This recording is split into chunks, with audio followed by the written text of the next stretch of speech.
कर्म भोगने ही पड़ेंगे इस जन्म या अगले जन्म। एक राजा बड़ा धर्मात्मा, न्यायकारी और परमेश्वर का भक्त था। तो उसने ठाकुर जी का मंदिर बनवाया और एक ब्राह्मण को उसका पुजारी नियुक्त किया। वह ब्राह्मण बड़ा सदाचारी, धर्मात्मा और संतोषी था। वह राजा से कभी कोई याचना नहीं करता था। राजा भी उसके स्वभाव पर बहुत प्रसन्न था। उसे राजा के मंदिर में पूजा करते हुए 20 वर्ष गुजर गए।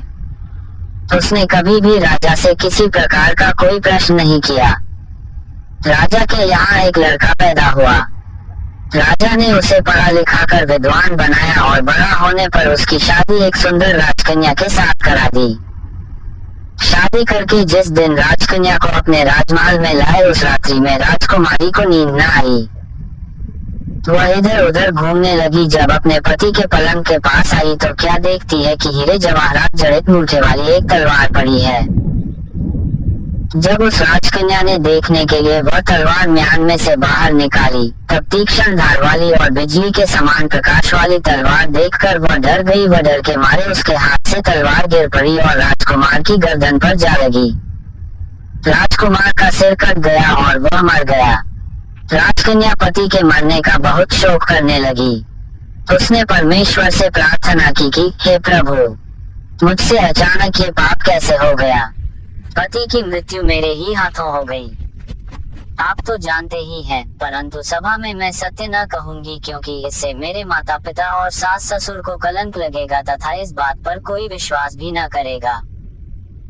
प्रातः काल में जब पुजारी कुएं पर स्नान करने आया तो राजकन्या ने उसको देखकर विलाप करना शुरू किया और इस प्रकार कहने लगी, मेरे पति को कोई मार गया।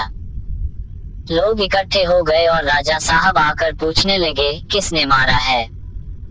वह कहने लगी, मैं जानती तो नहीं कि कौन था, परंतु उसे ठाकुर जी के मंदिर में जाते देखा था। राजा समेत सब लोग ठाकुर जी के मंदिर में आए तो ब्राह्मण को पूजा करते हुए देखा। उन्होंने उसको पकड़ लिया और पूछा, तूने राजकुमार को क्यों मारा। ब्राह्मण ने कहा, मैंने राजकुमार को नहीं मारा, मैंने तो उनका राजमहल भी नहीं देखा है। इसमें ईश्वर साक्षी है।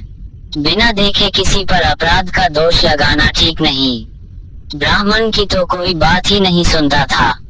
कोई कुछ कहता था तो कोई कुछ। राजा के दिल में बार बार विचार आता था कि यह ब्राह्मण निर्दोष है, परंतु बहुतों के कहने पर राजा ने ब्राह्मण से कहा, मैं तुम्हें प्राणन तो नहीं देता, लेकिन जिस हाथ से तुमने मेरे पुत्र को तलवार से मारा है, तेरा वह हाथ काटने का आदेश देता हूँ। ऐसा कहकर राजा ने उसका हाथ कटवा दिया। इस पर ब्राह्मण बड़ा दुखी हुआ और राजा को अधर्मी जान उस देश को छोड़कर विदेश में चला गया। वहाँ वह खोज करने लगा कि कोई विद्वान ज्योतिषी मिले तो बिना किसी अपराध के हाथ कटने का कारण उससे पूछूं। किसी ने उसे बताया कि काशी में एक विद्वान ज्योतिषी रहते हैं। तब वह उनके घर पर पहुंचा। ज्योतिषी कहीं बाहर गए थे। उसने उनकी धर्मपत्नी से पूछा, माता जी, आपके पति ज्योतिषी जी महाराज कहाँ गए हैं। तब उस स्त्री ने अपने मुख से अयोग्य असह्य दुर्वचन कहे, जिनको सुनकर वह ब्राह्मण हैरान हुआ और मन ही मन कहने लगा कि मैं तो अपना हाथ कटने का कारण पूछने आया था, परंतु अब इनका ही हाल पहले पूछूंगा। इतने में ज्योतिषी आ गए।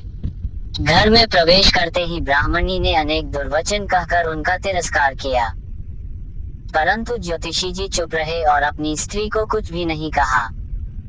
तदनंतर वे अपनी गद्दी पर आ बैठे। ब्राह्मण को देखकर ज्योतिषी ने उनसे कहा, कहिए ब्राह्मण देवता, कैसे आना हुआ। आया तो था अपने बारे में पूछने के लिए, परंतु पहले आप अपना हाल बताइए कि आपकी पत्नी अपनी जुबान से आपका इतना तिरस्कार क्यों करती है, जो किसी से भी नहीं सहा जाता और आप सहन कर लेते हैं। इसका कारण है, यह मेरी स्त्री नहीं, मेरा कर्म है। दुनिया में जिसको भी देखते हो, अर्थात भाई, पुत्र, शिष्य, पिता, गुरु, संबंधी, जो कुछ भी है, सब अपना कर्म ही है। ये स्त्री नहीं, मेरा किया हुआ कर्म ही है, और यह भोगे बिना कटेगा नहीं। अपना किया हुआ जो भी कुछ शुभ अशुभ कर्म है, वह अवश्य ही भोगना पड़ता है। बिना भोगे तो सैकड़ों करोड़ों कल्पों के गुजरने पर भी कर्म नहीं टल सकता। इसलिए मैं अपने कर्म खुशी से भोग रहा हूँ और अपनी स्त्री की ताड़ना भी नहीं करता, ताकि आगे इस कर्म का फल न भोगना पड़े। महाराज, आपने क्या कर्म किया था? सुनिए, पूर्व जन्म में मैं कौवा था और मेरी स्त्री गधी थी। इसकी पीठ पर फोड़ा था। फोड़े की पीड़ा से यह बड़ी दुखी थी और कमजोर भी हो गई थी। फोड़े में कीड़े पड़ गए जिन्हें खाने के लिए मैं इसके फोड़े में चोंच मारकर खा लेता। इससे जब दर्द के कारण ये कूदती थी, आखिर त्रस्त होकर यह गांव से 10-12 मील दूर जंगल में चली गई। वहां भी इसे देखते ही मैं इसकी पीठ पर जोर से चोंच मारी तो मेरी चोंच इसकी हड्डी में चुभ गई। इस पर इसने अनेक प्रयास किए, फिर भी चोंच न छूटी। मैंने भी चोंच निकालने का बड़ा प्रयत्न किया मगर न निकली।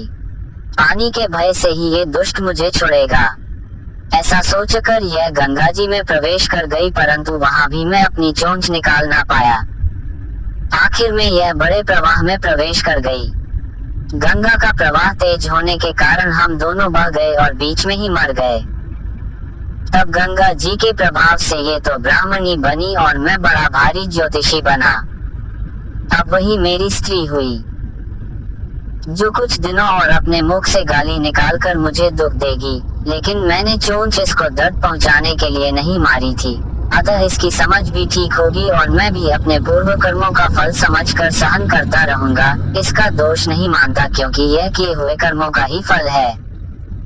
इसलिए मैं शांत रहता हूँ और प्रतीक्षा में हूँ कि कभी तो इसका स्वभाव अच्छा होगा। अब अपना प्रश्न पूछो। ब्राह्मण ने अपना सब समाचार सुनाया और पूछा, अधर्मी पापी राजा ने मुझ निरपराध का हाथ क्यों कटवाया? ज्योतिषी, राजा ने आपका हाथ नहीं कटवाया, आपके कर्म ने ही आपका हाथ कटवाया है। किस प्रकार? पूर्व जन्म में आप एक तपस्वी थे और राजकन्या गौ थी तथा राजकुमार कसाई था। वह कसाई जब गौ को मारने लगा, तब गौ बेचारी जान बचाकर आपके सामने से जंगल में भाग गई।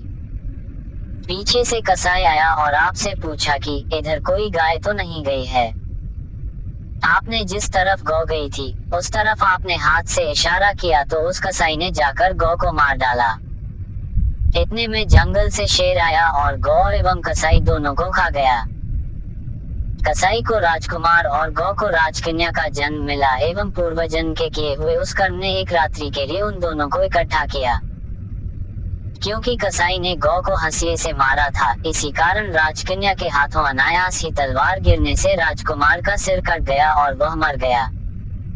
इस तरह अपना फल देकर कर्म निवृत्त हो गया। तुमने जो हाथ का इशारा रूप कर्म किया था, उस पाप कर्म ने तुम्हारा हाथ कटवा दिया है। इसमें तुम्हारा ही दोष है, किसी अन्य का नहीं। ऐसा निश्चय कर सुख पूर्वक रहो। कितना सहज है ज्ञानयुक्त जीवन। यदि हम इस कर्म सिद्धांत को मान लें और जान लें तो पूर्वकृत घोर से घोर कर्म का फल भोगते हुए भी हम दुखी नहीं होंगे, बल्कि अपने चित्त की समता बनाए रखने में सफल होंगे।